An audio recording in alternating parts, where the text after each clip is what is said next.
Olá, seja muito bem-vindo, muito bem-vinda em mais um episódio do CNPJ Cast, o podcast das CNPJs. E como sempre, não posso deixar de já te pedir, pega papel e lápis, que eu tenho certeza que você vai tirar muitos, mas muitos insights desse bate-papo de hoje. E aqui, hoje nós recebemos aqui o Theo Laborde, que vai ser um prazer nosso te receber aqui, meu amigo, para contar um pouquinho de toda a sua jornada, todas as experiências, e eu tenho certeza quem acompanhar até o final vai ter muitas dicas aí. Amigo, seja muito obrigado. É um prazer te receber aqui no CNPJ Cast. Eu que agradeço. Um prazer estar aqui com vocês. E vamos bater papo, né? É isso aí. Então, já vamos começar do início. Como tudo começou? Conta um pouquinho da infância, do Theo, como foi as coisas. Minha infância foi caprichada, viu? Começou com... Comecei a nadar com 7 anos, né? Mas eu não gostava de nadar, eu detestava nadar. E eu ia nadar obrigado pela minha mãe. Porque mãe é mãe, você sabe como é que é, né? Mãe, às vezes, ela tem aquelas coisas, né? Muito firme. E ela tinha... Nadar, assim, quando a gente é pequena, é uma coisa muito importante até para a segurança, né? Assim, né? Muitas pessoas morrem afogadas por não ter esse contato mínimo com a água. Então eu comecei com 7 anos e eu não gostava porque eu era muito ruim. Eu era o pior aluno da minha turma. E aquilo era um como se diz, né? Era um terror para mim, né? Ter que parar, porque eu tinha dificuldade até para caminhar, para te falar a verdade, que eu era bem desengonçado. Então eu tropeçava sozinho, caía sozinho. Se andar era difícil, imagina nadar, né? Enfim, comecei a nadar com 7. Com 9 anos, eu estava na escola jogando bola, caí, não levantei mais. Senti muita dor. Aí fui para o hospital e a gente descobriu que eu estava com cisto ósseo aneurismático no fêmur. Meu fêmur tinha quebrado. E esse cisto é como se fosse um câncer que come o osso por dentro. E aí eu ia precisar de um enxerto ósseo. E aí minha mãe se prontificou, né, a fazer a doação do osso. E aí você coloca,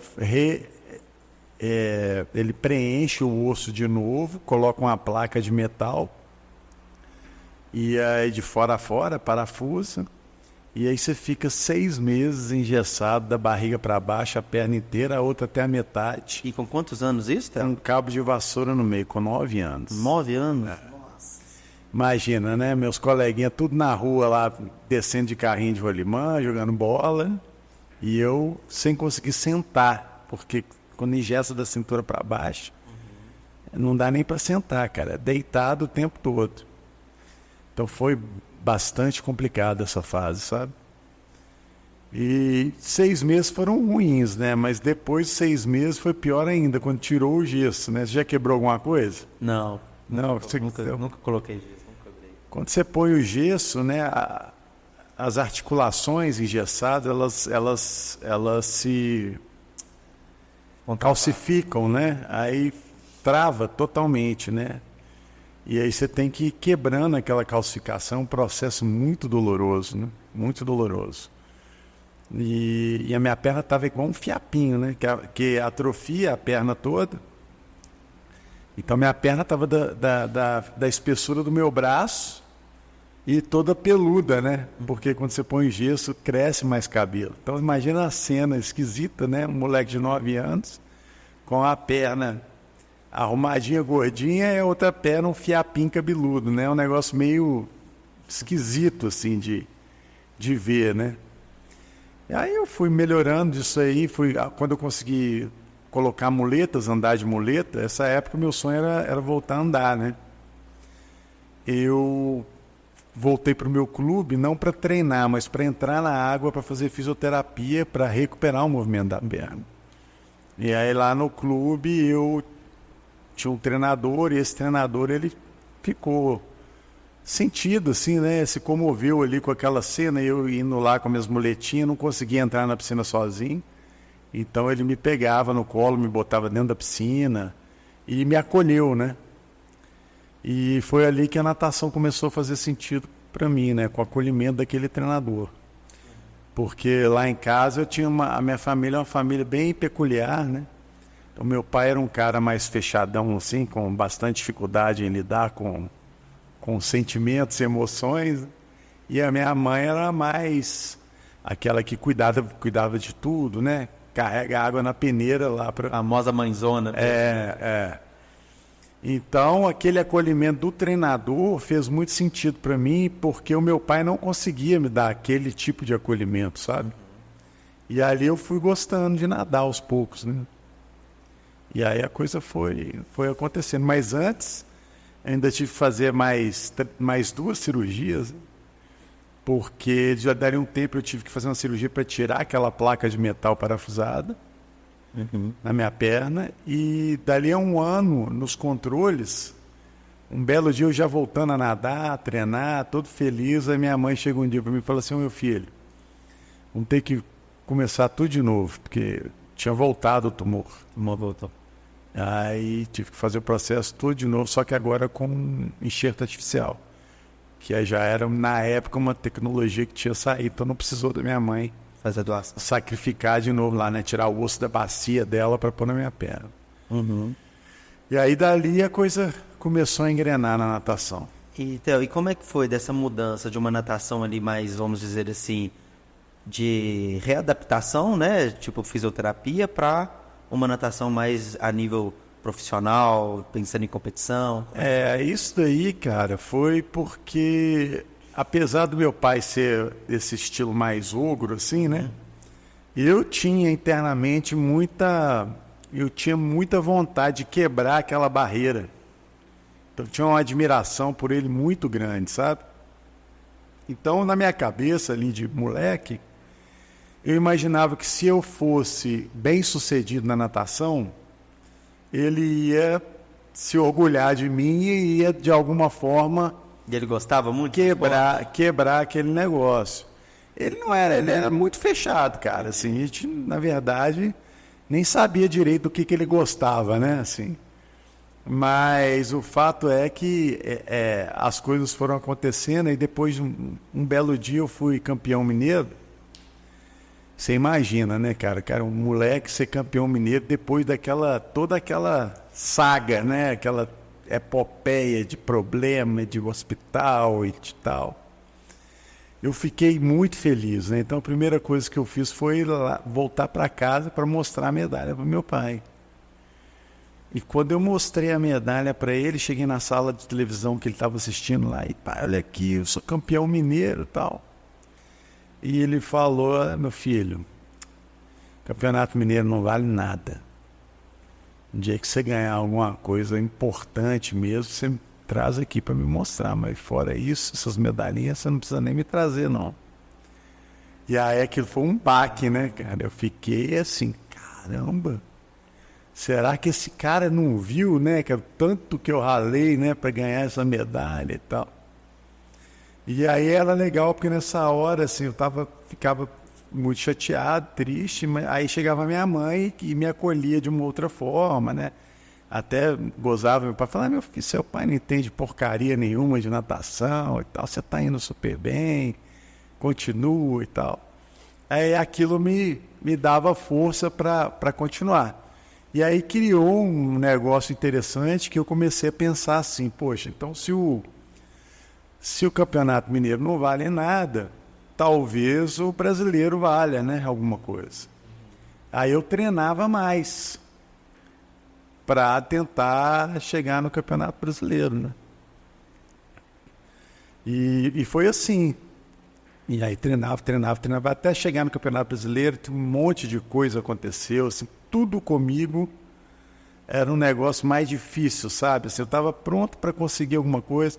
Meu primeiro brasileiro, na época na semana de eu viajar, eu peguei catapora, fiquei para trás, meus colegas foram, eu fiquei para trás. O pessoal do clube foi, E eu não pude ir. Era vontade de morrer, né, cara? Assim, eu ficava pensando, puxa vida, né, cara? Eu sou muito azarado, né?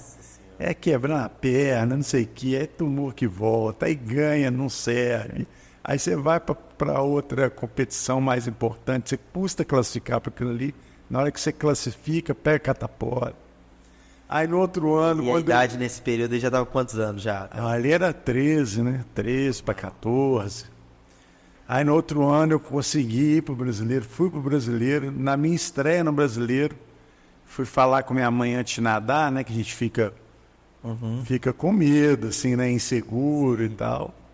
Aí falei com ela, na hora que estava descendo para ir para nadar a prova, escorreguei na arquibancada, caí, bati o cóccix na quina da arquibancada, aí não conseguia nadar. Então era tudo complicado, rapaz. Um negócio assim impressionante. Aí minha mãe sempre falava, meu filho, você tá bem, ano que vem vai dar certo e tal. E aí no outro ano, cara, eu treinei pra caramba, no outro ano eu fui pro Brasileiro, nadei a prova. De manhã na eliminatória, classifiquei com o melhor tempo, eu ia ser campeão brasileiro e quase bati o recorde brasileiro de manhã sem dar meu 100%, guardando para a final. Falei, ninguém vai ganhar de mim aqui. Fui pro hotel descansar para a final, cara, no hotel lá, indo almoçar, o hotel foi assaltado e eu fiquei de refém do assalto, a joalheria do hotel, tinha uma joalheria no hall do hotel. Fiquei lá uns, sei lá, cara, uns 20 minutos, meia hora, refém do assalto. Quando acabou a confusão, já estava na hora de voltar a nadar, aí eu fui voltar a nadar, estava completamente estrambelhado. Né? Aí fui nadando, nadei, em vez de nadar 100 metros de costa, eu nadei 120 metros de costa, porque eu fui batendo na raia na outra, assim. Não conseguia coordenar, abraçado. Perdi a prova, né? Acho que nem ganhei medalha. Aí esse dia eu falei, eu acho que esse negócio de natação não é pra mim não, cara. Eu vou parar com esse negócio, vou tentar o xadrez, né? Mais seguro. Menos risco, né? Aí minha mãe chegava, não, meu filho, tal, continua que vai dar certo, você tá indo super bem, você viu que você tava bem. Tá? Ela sempre falava um negócio que... Te motivava. Que virava a chave, né? E aí, no outro ano, finalmente, depois de 4 anos, né, tentando ir pro Brasileiro, no 4º ano eu consegui ser campeão brasileiro. E aí, quando eu cheguei em casa... Como foi a sensação de ter sido campeão brasileiro antes de você chegar em casa? Se você acredita, cara, você não acredita. A gente ia de ônibus, a delegação, né? Esse brasileiro tinha sido no Rio, então a gente ia de ônibus. Na volta do ônibus, a gente parou ali no Cupim, sabe ali aquela parada que tem ali na 040, o Cupim? Parei ali, rapaz, comprei um mapa do Brasil, só para olhar para ele e falar assim, não tem ninguém aqui que ganha de mim nesse lugarzão todo aqui e tal. É moleque, você sabe como é que é, né? A gente fica meio deslumbrado com a coisa, né? E aí eu cheguei lá em casa com minha medalhona do Brasileiro e tal, fui lá no meu pai, né? Primeira coisa que eu fiz. Aí cheguei lá, que aí, pai, campeão brasileiro. Falou, meu filho, a natação do Brasil é uma bosta. Aí fiquei assim, caramba, bicho, não é possível, né? E aí ficou nessa confusão, bicho, até o campeonato mundial, né? Aí quando eu ia, aí veio Olimpíada, Pan-Americano. Aí quando chegou no Mundial, né, em 93, na Espanha, eu fui campeão mundial, né, e recordista mundial. Né? Aí quando eu voltei para casa, meu pai estava jantando e eu cheguei, né, com o uniforme da seleção, estava de noite, parei na frente dele, fiquei olhando para ele. E ele continuou comendo, cara, fingindo que não estava nem me vendo e tal. Aí eu tirei a medalha, joguei no prato dele, sujou a camisa dele de feijão. E ele continuou comendo. Aí eu comecei a falar, não é possível, o que esse cara vai me falar, né? Aí ele olhou assim pra mim e só falou assim, não, agora você me ferrou. E continuou comendo. Agora você me ferrou. Agora não tem mais o que falar. Não teve que trem, filhão e tal, mas tá bom, aqui você me ferrou, mais libertador que eu já tive na minha vida, rapaz. Deitei no meu quarto lá, falei, agora pronto. Resolvi o problema, né? Que legal. E continuou depois ainda tendo outras provas? Como é que foi a carreira profissional? Não, cara, depois disso, o plano era ganhar a medalha olímpica, né? Porque eu já era campeão mundial, recurso mundial, mas eu não tinha medalha olímpica. Sim. E então isso aí era 93.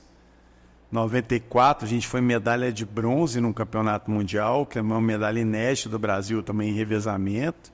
E 96, que era a Olimpíada de Atlanta, era a Olimpíada que a gente ia para cima da medalha, ia ganhar essa medalha no revezamento 400 livre. Só que eu nem cheguei a ir para Atlanta, porque eu falo que eu caí nas armadilhas do sucesso, né? Imagina ali, eu tinha 20 anos ali, no auge da forma física, né? Cheio de hormônios, campeão e recordista mundial, né? Aquela coisa, né? E muita imprensa, muita coisa, todo dia dando uma entrevista num programa diferente, coisa e tal.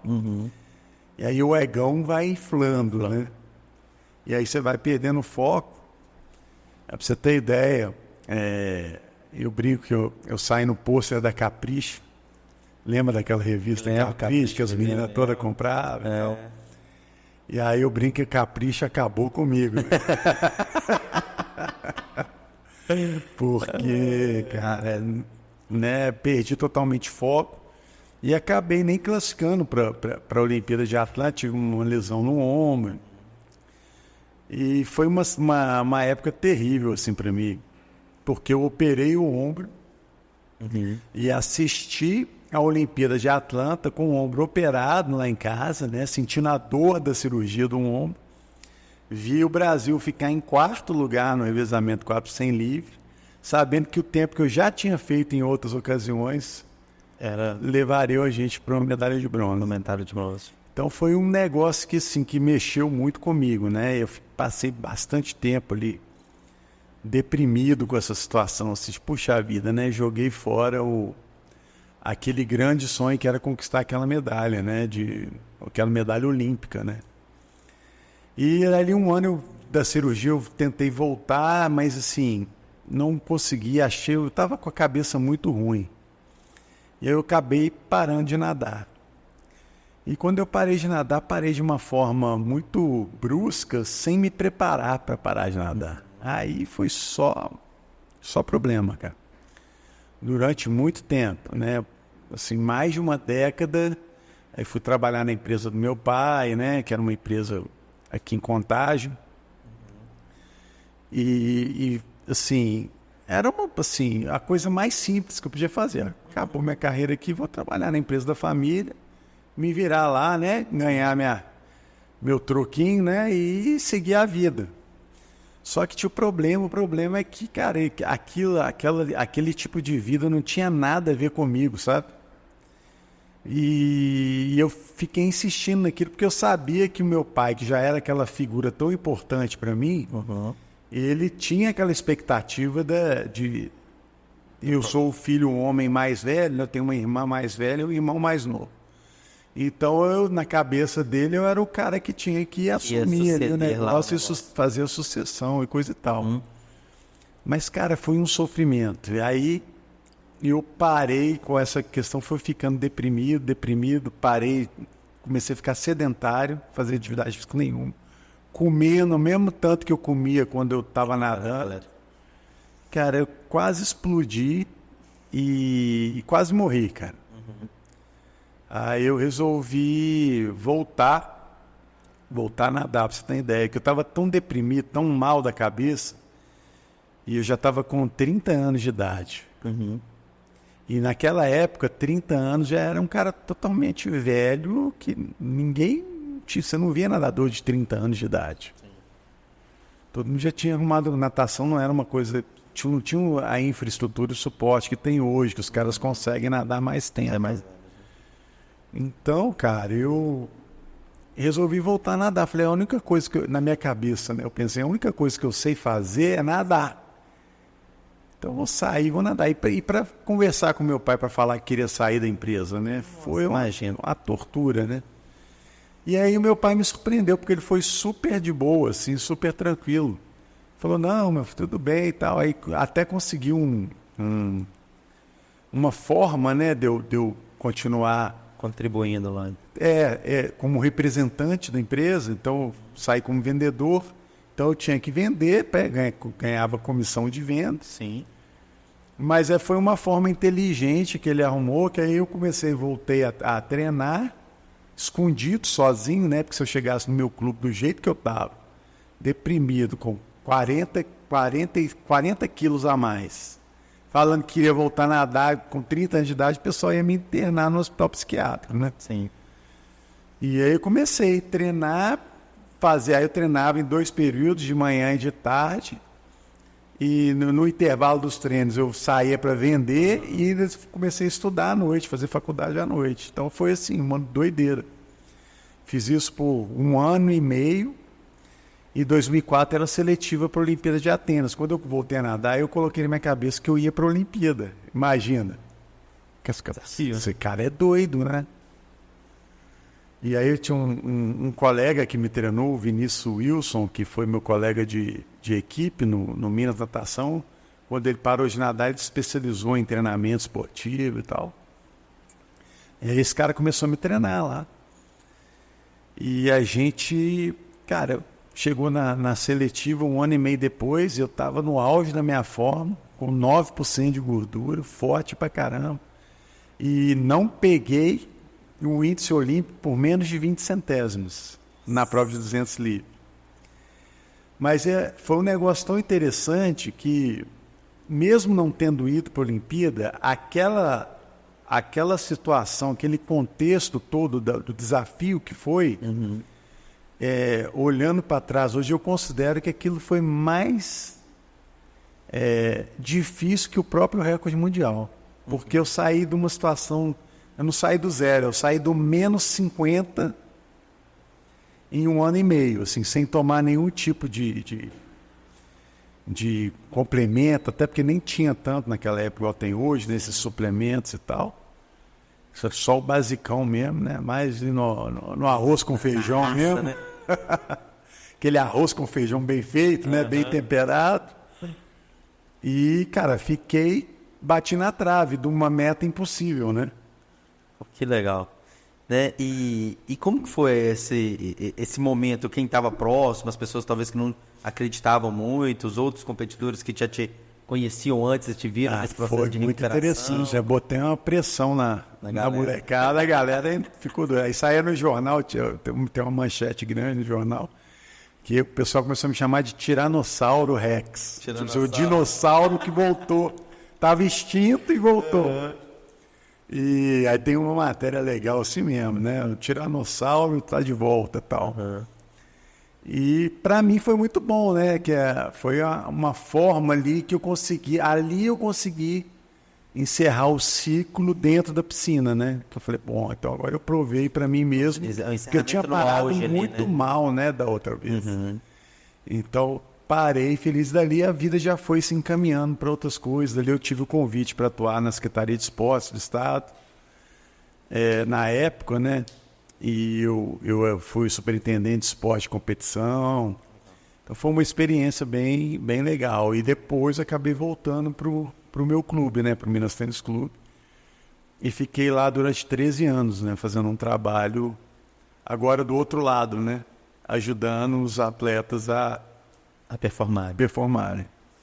Muito legal. E com isso tudo, como que veio ali esse desejo de contribuir com as outras pessoas, de se desenvolver, até chegar ao ponto de escrever o livro, nós vamos falar aqui um pouquinho dele. Como é que foi esse novo momento? Isso aí na verdade, foi um processo, sabe? Assim, um processo longo, em que, desde que eu tive aqueles problemas todos na transição de carreira, né? Eu até brinco, eu vou escrever meu próximo livro, vou escrever um livro sobre transição de carreira, tipo assim, o que você não pode fazer. Todos os erros eu acho que eu cometi, entendeu? E eu depois, em função desses problemas, de alguma forma, eu comecei a mergulhar num processo meu de autopesquisa, né? E para tentar entender aquelas coisas que tinham acontecido comigo e aquela insatisfação que eu sentia, assim. Porque apesar de estar ali fazendo aqueles trabalhos, ainda tinha um vazio, assim, que eu não sabia falar o que é. E aí quando eu comecei a pesquisar isso, aí é muita terapia, né, e tal, e aí muitos cursos que eu fiz, e eu fui percebendo que mesmo eu estando no esporte individual, que é a natação, desde aquela época que eu nadava, eu já tinha uma coisa de cooperação muito grande, intrínseca, que era o seguinte: eu não conseguia fazer na minha prova individual os tempos que eu fazia quando eu estava no revezamento. E aí eu nadava revezamento com o Gustavo Borges, com o Xuxa, né, que eram os caras que eram as duas maiores estrelas da natação. Então eu ficava, alguma coisa ali de estar ali naquele contexto com os outros, sabendo que o resultado final depende do resultado de cada um, e você está nadando com os caras que são top no mundo, você fala, cara, eu tenho que tirar daqui não sei da onde e entregar. E eu sempre entregava. Então eu baixava meu tempo quase 2 segundos numa prova de 100 metros, que é um negócio absurdo. Muito, né? Muita... absurdo. Então foi assim que a gente chegou nessa história das medalhas, dos recordes, né? E aí eu cada vez mais, aí depois quando eu comecei nessa parte da gestão,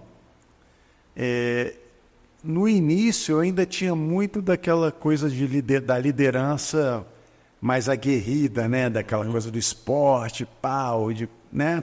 Porrada e tal, e sem muito entendimento das pessoas, do ritmo de cada um, né? Mais cobrando muito, né? Das pessoas e tal.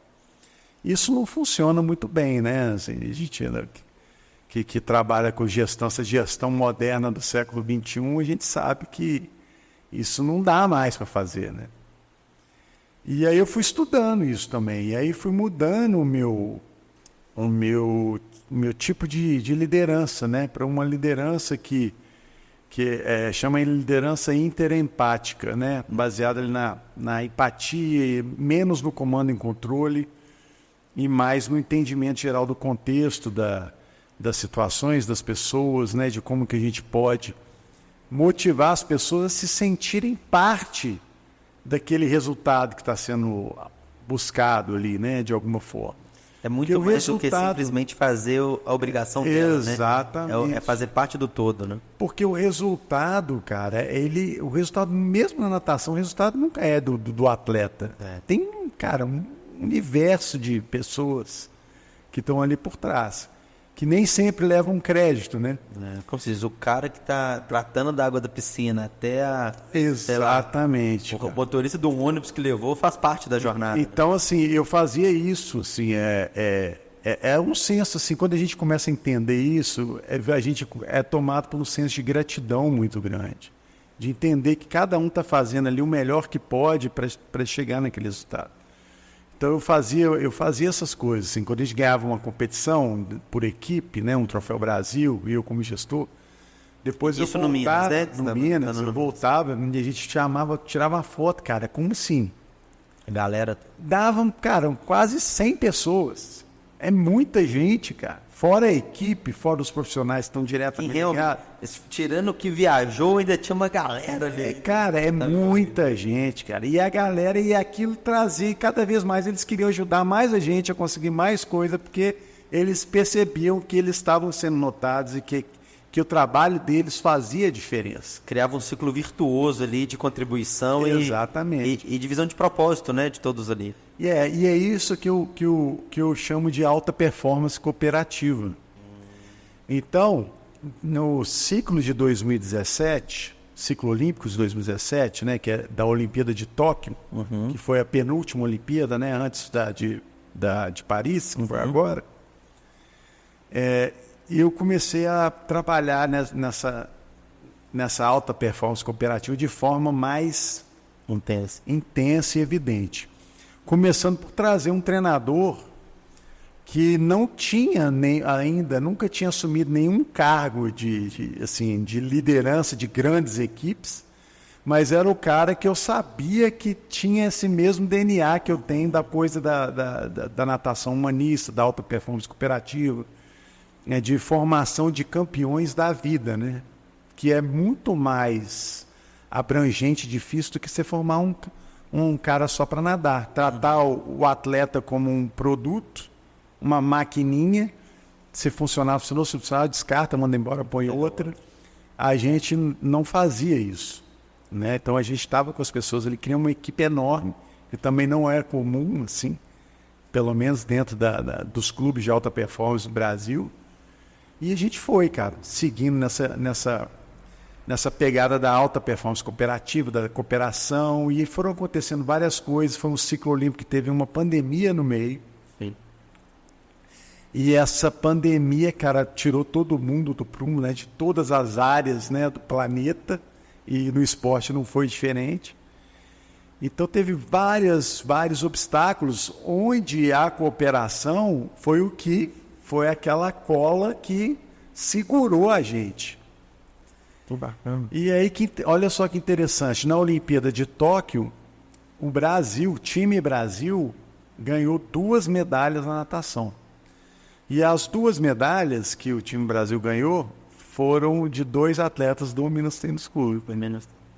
Que estavam nesse modelo de divisão de performance. E aí um desses atletas entendeu tanto o conceito de cooperação que quando ele voltou, na semana que ele voltou da Olimpíada, eu achei que eu não ia ver ele durante 6 meses, né? Porque aqui no Brasil o cara ganhar a medalha olímpica, automaticamente ele é considerado herói nacional, e aí um monte de compromisso que o cara tem, fica uns 2 meses sem parar em casa, né? Mas esse cara marcou um jantar com a comissão técnica, com os profissionais da comissão técnica, e ele entendeu tanto o que é alta performance cooperativa que ele fez a réplica da medalha dele. Pô, que sensacional. E aí ele entregou uma para cada um. Dá para pegar bem ali? E é uma medalha olímpica, assim, perfeita. Uhum. E essa medalha é um simbolismo. Você para pensar. A medalha que eu mais queria ganhar na minha vida, eu não consegui ganhar competindo. Eu só consegui ganhar quando eu aprendi a cooperar. Então é uma medalha que não saiu no jornal, né? Não contou no quadro de medalhas do Brasil, mas é uma medalha assim, importantíssima, de um simbolismo assim, absurdo, porque é a primeira medalha olímpica que é da cooperação. Ela não é da competição. E ela demonstra, ela prova que a cooperação ela é superior à competição, até mesmo no ambiente mais competitivo do mundo, que são os Jogos Olímpicos. E aí, cara, é isso. E daí, quando eu entendi isso tudo, eu montei uma empresa, que hoje é uma empresa ela chama Eco, e a gente ajuda as empresas a cooperarem. Porque cooperar não é todo mundo dar a mão e cantar um kumbaya, não, entendeu? Ficar, não, cara, cooperar é entender o senso de pertencimento, responsabilidade, comprometimento, né, de se sentir parte do resultado. E isso faz com que o resultado ele apareça. O resultado se torna consequência de toda essa cooperação. Porque assim, a competição dá resultado? Dá. Mas a que preço? O que as empresas hoje estão tendo que lidar aí, que estão meio perdidas? A questão da saúde mental, vai para o espaço, né? As pessoas adoecem. Poucas pessoas conseguem ficar por muito tempo num ambiente muita pressão. Exatamente. É um querendo furar o olho do outro, puxar o tapete do outro e tal.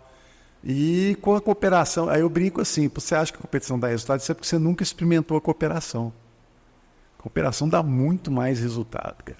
Além de ser muito mais humanizado e muito mais gostoso. Qualidade de vida. A gente pode fazer coisas incríveis,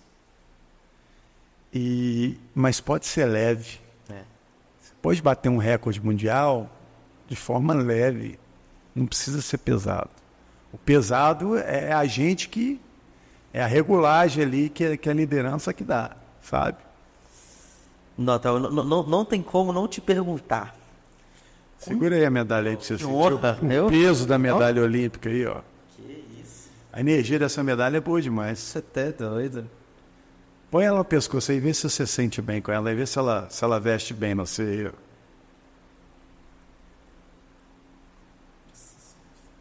Responsabilidade. Estar com isso. Tá tremendo aqui. Mas gosto deve ser uma das sensações, talvez uma das melhores sensações de orgulho, né? Cara, esse aí, assim, até antes de ganhar essa medalha, as coisas que aconteceram naquele ciclo olímpico já foram coisas que eu falei assim, cara, por mim, se acabar agora, já tá tudo certo, né? O último que sair, fecha a porta, apaga a luz, tá tudo certo. Depois ainda tive essa surpresa, né, de ganhar essa medalha, aí que eu liguei o Lé com o Cré, né? Falei, caramba, olha que coisa incrível, cara. O que a cooperação não faz? Nossa, e aí o que eu ia te perguntar, Theo, o tanto que deve ser difícil esse trabalho, porque hoje se eu pegar ali o suco da Faria Lima, vamos dizer assim, é uma visão completamente oposta a isso. Exatamente. Né? E a gente tem um meio empreendedor ali muito forte nessa pegada ainda, muito... uma visão talvez um pouco humanizada da coisa. Mas é porque isso, as coisas que eu falo, né, a minha experiência de vida, ela é muito disruptiva, né? Uhum. Porque, você imagina, eu sou um especialista em competição. Sim. Eu fui um atleta, campeão e recordista mundial. Chegou um cara que chegou no topo do planeta, não tinha mais nada para fazer. Tinha. Uhum. E esse mesmo cara consegue virar uma chave, entender um conceito diferente e te fala assim, cara, isso tudo que você já fez aí, eu já passei, isso aqui é muito melhor, a cooperação é muito melhor, isso aqui dá muito mais resultado. Tô falando que você tem que ser, pode crer e tudo coisa e tal, não, entendeu? Meditar, tudo é bom também, eu contribui, eu gosto, né? eu faço, mas não é isso. Mesmo que você queira cooperar de forma egoísta, só para ter resultado, vale a pena. Entendi. É o começo. E o que seria a base disso? Uma empresa que quer começar a implantar essa visão mais de uma cooperação maior dentro da sua empresa? São muitas coisas, né? A gente primeiro faz um diagnóstico da empresa. Uhum. Né? Então a gente criou uma escala de cooperação. Então a empresa está em qual parte aqui da escala de cooperação? Através de vários questionários, entrevistas e tal.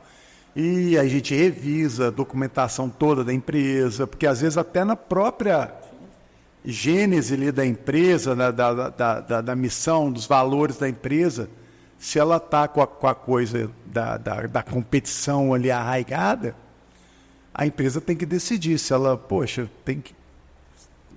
Do jeito que nós estamos, tá bom? Ou a gente está precisando mudar, a gente está precisando melhorar nossos resultados, nós estamos precisando disso. Então a gente avalia essa parte também e depois a gente vem implementando ações na prática ali, né? Com o pessoal. Aí são treinamentos, workshops, encontros e que vai criando esse clima, né? A gente tem esse impacto no clima organizacional da empresa. Que bacana. E o quanto que você vê que isso está atrelado as empresas estarem serem mais conscientes? Eu acho que isso está atrelado. Na verdade, eu nem vejo as empresas sendo mais conscientes em algumas vezes. Okay. Eu vejo as empresas preocupadas com taxa de rotatividade. Turnover muito alto. Turnover muito alto. As empresas preocupadas com as questões dos custos que geram quando os profissionais adoecem e estão, né, a saúde mental das pessoas está abalada. Então eu vejo as empresas pensando muito nessa parte. Pô, será que tem alguém que consegue resolver isso, né, ou ajudar nessa parte? E é isso que a gente faz, é isso que a gente se propôs a fazer. Ah, que legal. Então, assim, eu depois dessa experiência dessa medalha olímpica, eu encerrei o meu ciclo ali dentro da gestão esportiva no clube. Uhum. E iniciei esse outro ciclo, que eu estou vivendo a cooperação 100% do meu tempo. Que legal. Então, através da empresa, que é onde eu sustento da minha família, mas também eu tenho um instituto, criei um Instituto Theo Laborne, que tem projetos também na área de esporte, educação, cultura. O primeiro projeto que a gente criou é um projeto que visa diminuir o número de mortes por afogamento, né, que a gente aprovou pela lei federal. Estamos em fase de captação, então vocês aí, as empresas que pagam imposto de renda, pode deduzir, que querem aportar num projeto top, já que você vai ter que pagar de qualquer jeito, direciona lá para um lugar onde vai ser bem cuidado e que vai... Pô, podemos te ajudar nisso daí, né? Todos os nossos clientes aqui que podem... Aí, ó a cooperação já funcionando aí, ó. Pode contar com a CNPJ para te ajudar. Então, cara, é isso. E fora isso, ainda faço um outro trabalho voluntário. E assim, cara, na minha vida, a minha qualidade de vida melhorou demais. Isso é uma coisa que... E isso acelerou pós-pandemia, pós ali Não, a última Olimpíada, né? Foi 2021, né? 2021 para cá. Pós-pandemia. Depois porque ela foi suspensa, né? Por causa da pandemia. Foi Exatamente. Depois, né? Foi um ano depois. Um ano depois, o ciclo ficou um pouco maior. Isso, exatamente. E como veio a ideia do livro?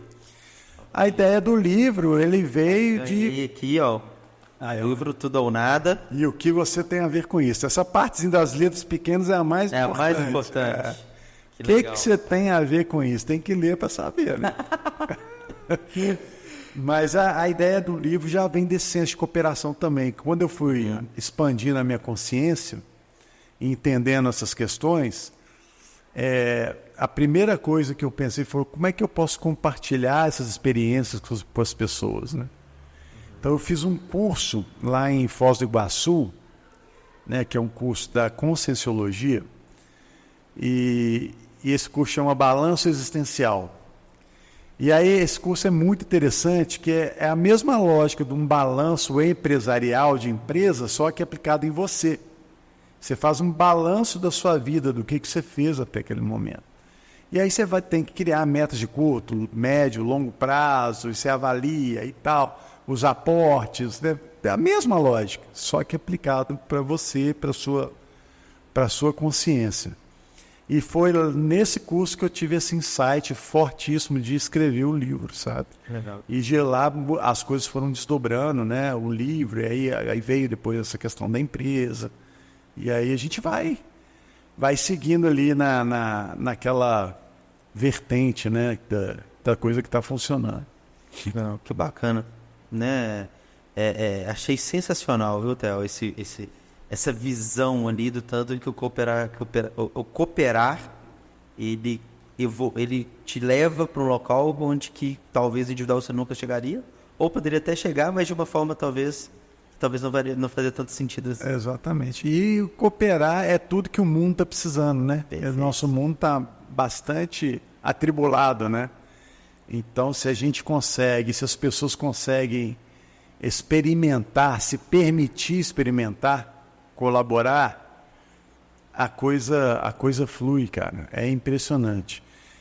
A gente começou a estudar muito essa questão e eu descobri que cooperar, quando você coopera com alguém de forma genuína e você percebe que você gerou um impacto positivo naquela pessoa, o nosso organismo físico libera aqueles hormônios da felicidade da mesma forma que ele libera quando você faz atividade física.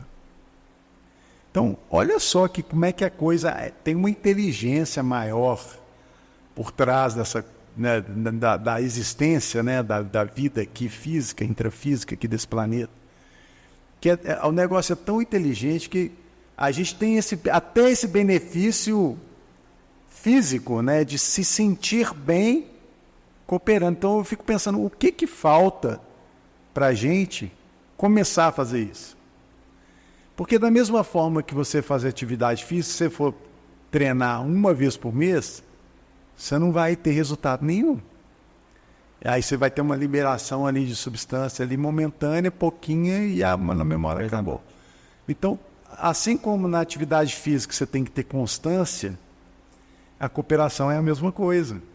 Então, quanto mais você começa a cooperar, aí você entra num círculo virtuoso da cooperação, até chegar nessa alta performance cooperativa. E os benefícios, cara, não dá nem para listar, né? Começando pelo seu bem-estar real, hormonal, né? Assim, do seu corpo. Tanto físico quanto mental. Exato. É muito interessante, cara. E existe alguma dica, alguma estratégia, alguma coisa que você pode comentar para quem está nos acompanhando e que queira, pelo menos, começar a ter né, um conhecimento, além de te seguir, ler seu livro e conhecer o Instagram, @tel.laborne, divulguem, porque estamos precisando de cooperação nesse mundo. Mas você teria alguma dica assim, para aquelas pessoas que gostou e querem assim, não, eu quero entender um pouco mais, ou talvez já começar a startar isso, nem que seja de uma forma mais simples? Então, cara, começa muito para você trazendo todos os holofotes para você mesmo. Entendendo que os nossos resultados, nós somos os únicos responsáveis pelo nosso resultado. E que a única coisa que nós conseguimos controlar somos nós mesmos. Às vezes a gente sofre muito que a gente fica tentando, põe o foco para fora e fica tentando controlar o incontrolável, que é o outro. Não tem como controlar o outro, não tem como controlar situações, não tem como controlar acidentes de percurso. Quer dizer, a gente sempre vai fazer tudo para minimizar, mas eles podem acontecer a qualquer momento. Não está no nosso poder, né, de controlar isso. Cara. Então, e eu falo muito das coleiras do ego, né? Que eu também sou especialista nisso, que eu me enforquei nas coleiras do ego e perdi a medalha olímpica na piscina por causa disso. Então, quando a gente vai analisando aí as questões, as principais questões humanas, a gente roda e a gente acaba caindo sempre no mesmo lugar, que é o egão. Por que as coisas são como são, né? A gente pode ver aí lá na questão, para qualquer área que você quiser, seja nas empresas, na política, né, na religião, em qualquer área, a coisa acaba voltando pro egão, cara. E a dica é, assim, pelo menos comigo, quando eu comecei a sair daquele buraco que eu entrei, foi quando eu percebi que mesmo quando eu estava me sentindo a mosca do cocô do cavalo do bandido, quando eu consegui fazer um esforço e olhar ao meu redor, sempre tem alguém que pode estar precisando da sua ajuda. Sempre tem alguém que está pior que você, cara. E essa pessoa você pode começar a ajudar naquele momento. Você não tem que esperar você ficar bom ou você ser o bambambam para começar a ajudar. Começar a ajudar, começar a colaborar, começar a cooperar, pode ser agora. Porque é assim, ó, de certa forma, todos nós que estamos aqui nesse planetinha, né? Isso aqui é um teatrão, né? A gente vem para cá para aprender, né? É um planeta hospital. Então é assim, o menos doente ajuda o mais doente. Todo mundo aqui é doente em algum nível e está tudo certo. Então é a cooperação que vai fazer esse planeta melhorar. Então o menos doente ajuda o mais doente. Você não tem que ser o são ajudando o doente. Então quando a gente entende isso, aí a coisa começa a engrenar. E de certa forma tira um peso, né? Porque se eu não preciso estar perfeito para ajudar, eu posso ajudar naquilo que eu posso e ser ajudado naquilo que eu preciso, né? Exatamente. Você traz para um olhar de humildade ali, de entender que você tá em dois pontos diferentes, você é da mesma pessoa. Exato. E é a intercooperação, né? Porque a gente permitir ser ajudado também. Porque às vezes a gente fica dizendo, quer ajudar, e não permite ser ajudado, e isso também não dá certo. E isso é interessante, a gente fala muito aqui no dia a dia da empresa, que muitas das vezes a gente valoriza mais a pessoa que levanta a mão do que o que ajuda muitas das vezes. Porque o cara que levanta a mão e fala assim, gente, eu preciso de ajuda, isso, pelo menos na nossa visão aqui das CNPJs, é muito valorizado, porque pior seria ele se achar que consegue, ou esconder a sua dúvida, ou fingir que está dando tudo bem, e depois lá no futuro a gente descobriu uma coisa que, nossa, a pessoa poderia ter levantado a mão, ter disponibilizado e falar assim, galera, estou precisando de ajuda, nunca fiz isso. E muitas das vezes a gente, né, principalmente no meio ali de empresas, tal, a gente tem talvez medo ou receio de pedir ajuda. Falar, eu não sei, eu sou... Isso que você está falando, cara, é tão importante, mas tão importante, que isso aí foi um negócio que quase me matou, né? Sabia? Porque quando eu entrei naquela fase que eu do recorde mundial e que eu perdi a Olimpíada, e eu tinha que recomeçar em outra área, eu não me permitia Porque assim, na minha cabeça, assim, cara, como que eu, o fodão, campeão em recurso mundial, vou falar para outras pessoas que eu não sei fazer outra coisa em outra área e vou ter que começar do zero? Eu não me permitia fazer isso. Isso foi me matando, cara, aos poucos. Por isso que eu fiquei naquele negócio de comer e não sei o quê, e depressão pesada. É o quê? O egão me estrangulando. Então a gente precisa afrouxar essa coleira. Nós não somos tão importantes assim, entende? E pedir ajuda, cara, é fundamental. É simples, mas pode se tornar muito complicado. Dependendo da sua coleira do ego, vira um dilema. E tem gente que... Eu dei sorte, entre aspas, que eu consegui afrouxar um pouquinho e sair. Mas tem gente que vai. Que vai afundando, né? Você vê, olha a taxa de suicídios que a gente tem hoje. É gigantesca. É uma coisa bem preocupante, cara. Theo, sei que a gente está caminhando para o final, sei que você tem hora, mas eu não posso deixar de fazer uma pergunta que eu fiquei muito curioso quando você me falou do instituto que vocês estão no trabalho ali voltado para diminuir ali os acidentes de afogamento, e acredito eu, não tem esse índice, esse número, eu acredito que a grande maioria são acidentes domésticos com crianças, né? E eu, pai de 2 meninas, uma de 2 anos e uma de 7, né, tem essa preocupação muito, tanto que elas entraram na natação já novinhas, desde bebê, mas eu queria entender um pouco mais da ideia do projeto, como que funciona, se existe algo, né, que, né, não só a CNPJ, mas quem está acompanhando também pode contribuir, como é que funciona. Eu achei a ideia sensacional, muito legal. Então, cara, é um projeto, ele chama alfabetização aquática. Uhum. Então, a ideia não é formar campeões, a ideia é trazer para as pessoas essa vivência aquática, a pessoa conseguir se manter no meio aquático, que é o que precisa, né? Muitas vezes, as pessoas, elas morrem afogadas porque não tem nenhum tipo de contato com a água, assim. Então, às vezes, vai na praia, uma piscina rasa, uma piscina que bate a água na cintura, às vezes a pessoa escorrega e cai, e aí a água no rosto dá uma fobia, e a pessoa começa a se desesperar, se debater, ela não consegue ficar em pé, e morre afogada no raso. Então, são muitos tipos. Eu não sei se você sabe também, quando eu vi esses dados, eu fiquei alarmadíssimo, e foi isso que me fez criar o Instituto. Mas a morte por afogamento é a primeira causa de morte em crianças, cara, de 0 a 4 anos, e a segunda de 4 a 8 anos. Então é um problema social gravíssimo que não é dada a devida atenção.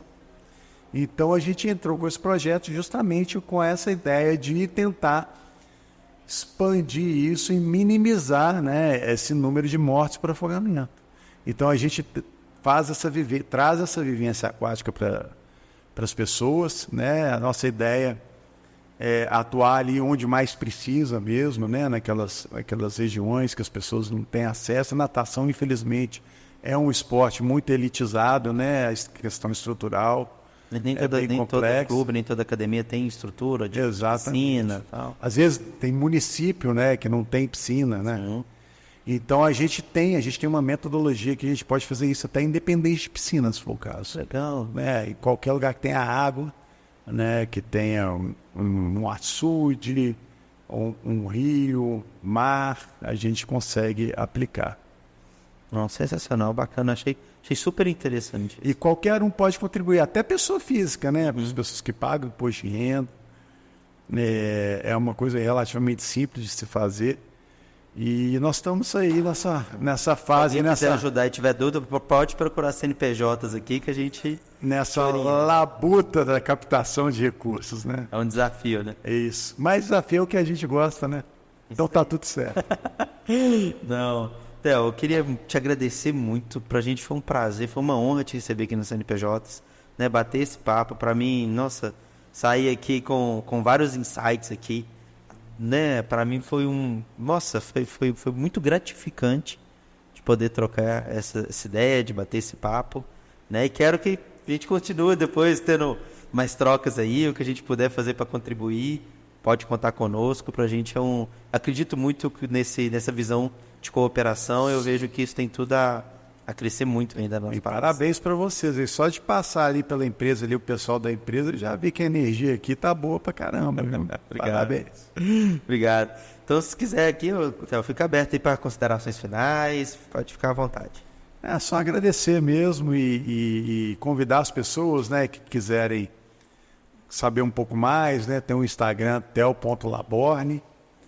E a gente tem essa empresa também, a Eco Instituto Theo Laborne. E vou falar o meu bordão, né? Que essa vida é boa demais, e é mesmo, né? Às vezes ela não é fácil não, mas ela é sempre boa demais. E tamo junto. Fechado, muito obrigado, viu, Theo?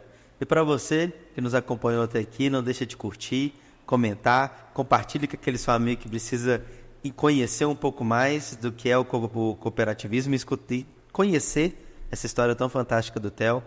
Então, e se tiver ficado alguma dúvida, pode colocar aí debaixo nos comentários, que vai ser um prazer responder. Nós vamos deixar aqui também todos os links do Instagram do Theo, do Instituto, né? A gente vai estar aqui à disposição caso precise de alguma coisa. Então, muito obrigado.